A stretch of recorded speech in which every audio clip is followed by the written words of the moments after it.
नमस्कार दोस्तों, आप देख रहे हैं TV7 न्यूज यूपी। मैं हूं प्रफुल्ल श्रीवास्तव। मैं मौजूद हूं यूपी के अंबेडकर नगर पालिका परिषद टांडा क्षेत्र के अभी 2 दिन पूर्व बस स्टॉप के निकट वाटर कूलर में पानी पीने के दौरान एक मजदूर की मौत हो गई। मौत के बाद राजनीतिक सरगर्मी बढ़ चुकी है।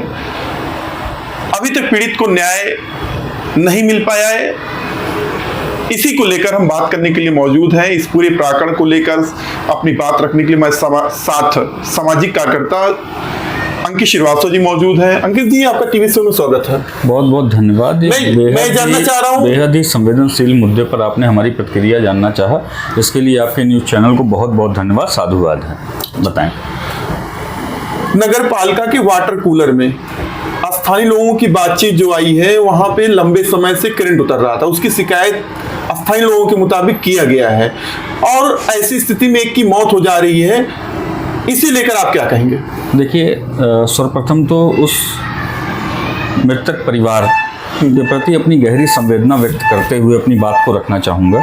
ईश्वर उसे अपनी श्री चरणों में स्थान दे, ऐसी मेरी भगवान से प्रार्थना है। घटना बहुत ही दुखद है, निंदनीय है और बहुत ही कष्टकारी है। देखिए, हमें तो सोच के कल्पना करके ही डर लगता है, पर जिसके परिवार में एक अकेला मुखिया कमाने वाला व्यक्ति परिवार को, आश्रित लोगों को छोड़ करके चला गया, इससे बड़ा दुर्भाग्य और कुछ नहीं हो सकता। अभी आपने अपनी बात रखने के समय ये कहा कि राजनीतिक सरगर्मी तेज हो गई है। देखिए, ऐसा नहीं है। वास्तविक रूप में ये जो प्रकरण है, ये जो मुद्दा है, ये राजनीतिक मुद्दा नहीं है, राजनीति से हट करके मुद्दा है, संवेदनशील मुद्दा है। और कहीं ना कहीं अपना टांडा, मेरा अपना ये मानना है, हो सकता है कि सही और गलत क्या स्थिति है, मैं उस पर बहुत ज़्यादा बात नहीं कह पाऊँगा, पर मुझे ऐसा लगता है कि ये मुर्दों का शहर हो गया है। इतनी दुखद घटना हो जाने के बावजूद भी प्रखर विरोध नहीं हुआ। प्रखर विरोध अति आवश्यक है। और मैं नगर पालिका की जहाँ तक बात है, नगर पालिका की चेयरमैन की बात है, ईओ साहब की बात है, या और तमाम अधिकारी कर्मचारी वहाँ की बात है, आखिर जिम्मेदारी एक शब्द बहुत परिपूर्ण शब्द होता है। जिम्मेदारी अपने आप में ही एक बहुत परिपूर्ण शब्द है। आखिर जिम्मेदारी किसकी है, ये एक बहुत बड़ा सवाल है। देखिए, वाटर कूलर में करंट आ रहा था और अधिकांश बार मैं आपको बताता हूं कि मेरे भी संज्ञान में है। वहां पर एक सामने चाट का ठेला लगाते हैं चाचा, जब भी मैं उनके यहाँ जाता था तो अक्सर मुझसे कहते थे, बाबू ये वाटर कूलर में करंट आता है। अनेकों बार मैंने मौखिक रूप पर शिकायत की है, कहा है, अनुरोध किया है कि इस वाटर कूलर को बनवा दिया जाए, पर आज तक कभी भी, या कभी समय पर बना होगा, मुझे उसकी जानकारी बहुत ज़्यादा नहीं है, पर यह है कि नहीं बना, इसीलिए तो करंट हुआ, इसीलिए उस व्यक्ति की मृत्यु हुई। तो सबसे बड़ी बात यह है कि आखिर इस लापरवाही का जिम्मेदार कौन है।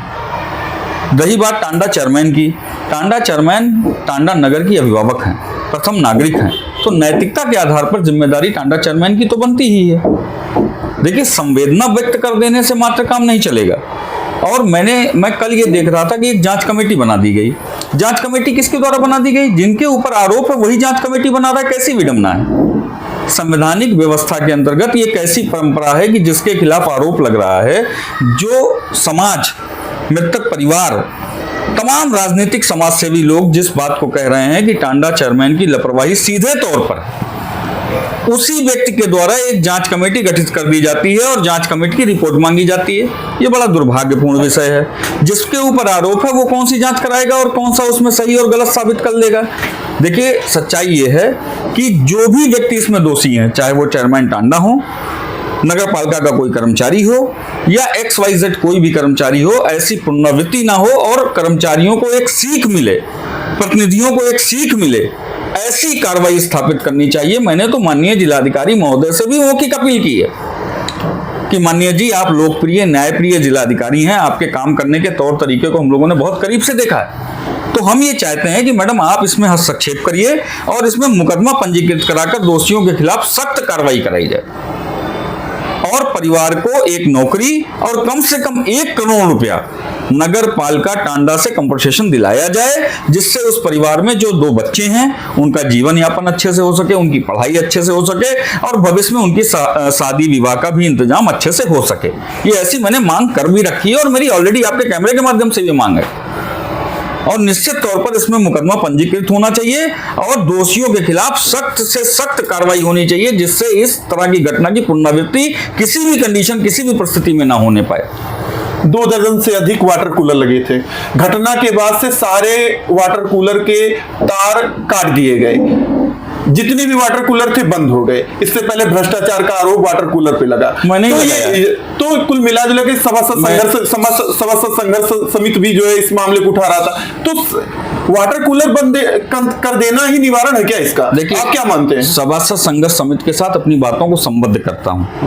आपको याद होगा कि आज से कुछ समय पहले प्रेस बाइट में आप भी मौजूद थे और मैंने वाटर कूलर को लेकर के बहुत बड़े भ्रष्टाचार को उजागर किया था, जिसकी जांच माननीय उप जिलाधिकारी, क्षमा चाहता हूं, एडीएम महोदय के यहाँ, अपर जिलाधिकारी महोदय के यहाँ इसकी जांच चल भी रही थी। जांच में क्या अपनाया गया, क्या प्रक्रिया अपनाई गई, इसकी जानकारी मुझे नहीं। शासन स्तर तक मैंने जांच की बात लिखी थी पत्र के माध्यम से, और मैं मिला भी था बहुत सारे उच्च स्तरीय अधिकारियों से, कमिश्नर से भी मिला, पर उस पर जांच हो नहीं पाई। देखिए, वास्तविकता क्या है कि केवल नगरपालिका से उस चार्ट को मांग लिया जाए जिस चार्ट में वाटर कूलर या विद्युत व्यवस्था से चलने वाले किसी भी उपकरण में एक चार्ट होता है, नगरपालिका में रोस्टर होता है, जिसमें प्रत्येक माह, प्रत्येक दिन, प्रत्येक सप्ताह कहां कहां मुरम्मत हुई, कहां कहां क्या क्या जांच हुई, कब कब फिल्टर बदले गए, कब कब क्या क्या व्यवस्था हुई, ये एक चार्ट होता है।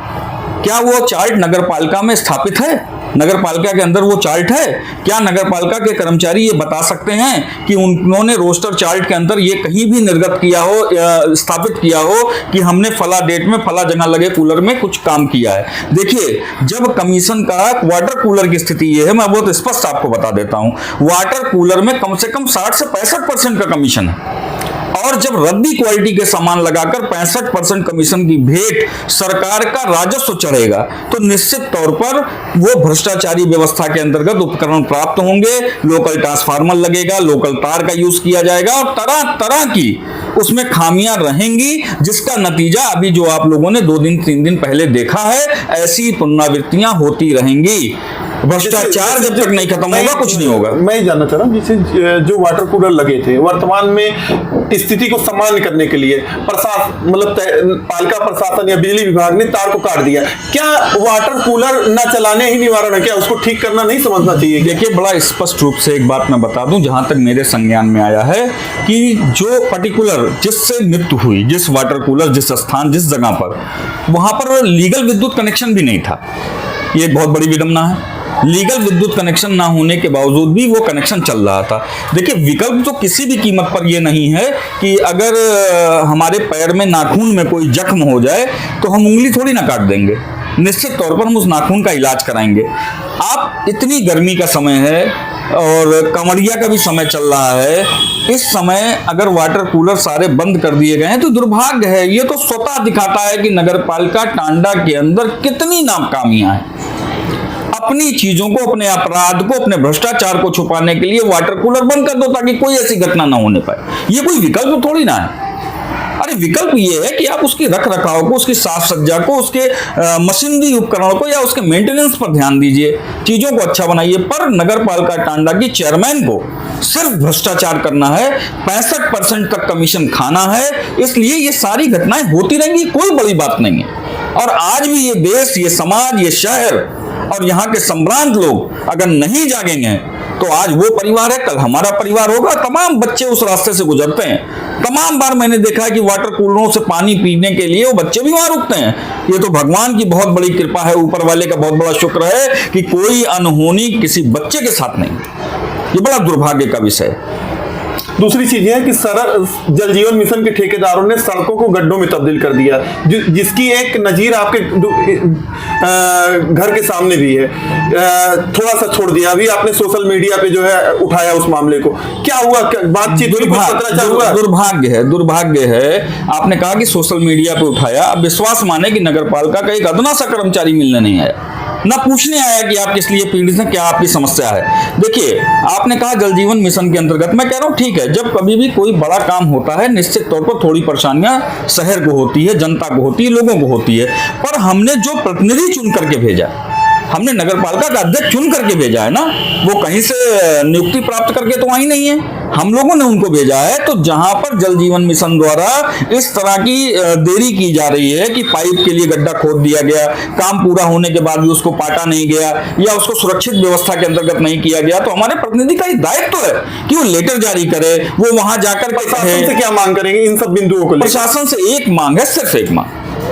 पहला कि उस पीड़ित परिवार, आश्रित परिवार को 1 करोड़ रुपए का मुआवजा, एक सरकारी नौकरी और दोषियों के खिलाफ जितनी दंडात्मक कार्रवाई हो सकती है वो कार्रवाई स्थापित करें। मैं शहर से बाहर था। पीड़ित को न्याय दिलाने को लेकर सामाजिक कार्यकर्ता अभी तक सामने नहीं आए, जो मुझे दिख रहा है। एक संघर्ष समिति के अध्यक्ष थे, जाहिद गए थे। मैं जानना चाह रहा हूं, पीड़ित को न्याय नहीं मिलता है तो आपकी तरफ से क्या कदम उठाया जाएगा? देखिए, मैं आपको एक बात बहुत स्पष्ट तौर पर बता दूं, ये जो परिवेश चल रहा है, शासन प्रशासनिक जो परिवेश चल रहा है, निश्चित तौर पर इस समय आंदोलनकारी, आंदोलनित व्यवस्था, आवाज उठाने वाले की व्यवस्था को किसी ना किसी तरीके से दबाने का प्रयास कर दिया जा रहा है, उसके ऊपर कोई ना कोई उत्पीड़न कर दिया जा रहा है। लोगों के अंदर एक भय भी है, जिस भय के नाते डर गए क्या? नहीं, मैं क्या कह रहा हूं, अगर मैं डर गया, आप सामाजिक कार्यकर्ता हो, पीड़ित को न्याय दिलाने के लिए आपको भी तो आना चाहिए आगे। ये इस बात का प्रमाण है कि मैं आपके साथ मीडिया के सामने बैठकर बात कर रहा हूं, इस बात का प्रमाण है कि मैं डर नहीं गया हूं। अगर मैं डर गया होता तो मीडिया के सामने बात भी ना करता। मैं तो आवाज उठा रहा हूं, लगातार सोशल प्लेटफॉर्म पर लिख रहा हूं, लेकिन अगर कोई इस तरह की योजना बनती है तो उसमें सबसे पहले आगे खड़ा हुआ व्यक्ति मैं दिखाई पड़ूंगा। प्रशासन को पत्राचार को लेकर क्या कदम उठाएंगे? अभी जो मुकदमा तहरीर दी गई है बच्चों की तरफ से, मैं ये अनुरोध करूंगा और बहुत ही हाथ जोड़कर विनम्रता पूर्वक अनुरोध करूंगा प्रशासन से कि निश्चित तौर पर इसमें मुकदमा पंजीकृत करके आवश्यक कार्रवाई। कानूनी लड़ाई को लेकर पीड़ित को क्या सहयोग देंगे? निश्चित तौर पर उसको जितने भी मुआवजे और जितने भी सरकारी लाभ मिल सकते हैं उन सारी चीजों के लिए आगे काम किया जाएगा। धन्यवाद। दोस्तों, हमारे साथ बात कर रहे थे सामाजिक कार्यकर्ता अंकित श्रीवास्तव जी। उन्होंने सीधे तौर पर कहा ये पूरी घटना का जिम्मेदार कोई और नहीं, नगर पालिका प्रशासन है। इसकी निष्पक्ष जांच हो, जो दोषी हैं वो स्वयं कमेटी बना रहे हैं। ये दुर्भाग्यपूर्ण विषय है। प्रशासन इस मामले को संज्ञान ले, उनके द्वारा पत्र और सोशल मीडिया के माध्यम से जांच की मांग जिला प्रशासन से की गई है। खैर जो भी हो, 7 अगस्त को मुख्यमंत्री योगी आदित्यनाथ अम्बेडकर नगर आ रहे हैं, वहां भी ये मामला उठने की संभावना है। एक बेटी और एक बेटा, मृतक मजदूर बेचैन छोड़कर गया है। मजदूरी का जीवन यापन कर रहा था, मुंह धुलने गया तो उस दौरान उसकी मौत करंट से हो गई है। उसके बाद सामाजिक कार्यकर्ताओं का सहानुभूति उसके प्रति है। 1 करोड़ की मुआवजे की मांग की गई है और एक परिवार को नौकरी की मांग। हालांकि यह असंभव स्थिति लग रही है, लेकिन इसके लिए संघर्ष करना पड़ेगा। लेकिन अभी तक जो स्थितियां उत्पन्न हुई हैं सिर्फ कैमरेबाजी में ही कैद है। इस मामले में गंभीर होना चाहिए नगर पालिका प्रशासन ने। आपको बता दें, पालिका क्षेत्र में जो भी वाटर कूलर लगे थे, पालिका की तरफ से कनेक्शन काटे गए, विद्युत विभाग के द्वारा काटे गए। हालांकि हमारे द्वारा जो देखे गए, विद्युत विभाग के द्वारा लगातार वाटर कूलर के कनेक्शन काट दिए गए हैं पालिका प्रशासन के क्षेत्र में। तो खैर जो भी हो, बनाने की बजाय तार ही काट दे रहा है विद्युत विभाग कि हम दोषी ना बने। दोस्तों, अवैध कनेक्शन था, इसकी भी जांच होनी चाहिए। दोस्तों, वीडियो को आप फेसबुक और यूट्यूब पे देख सकते हैं। शेयर करें, कमेंट करें, आपका सहयोग अमूल्य है। TV7 न्यूज यूपी से जुड़ने के लिए बहुत बहुत कमेंट जरूर करें। कमेंट आप करेंगे तो पीड़ित को न्याय मिलने की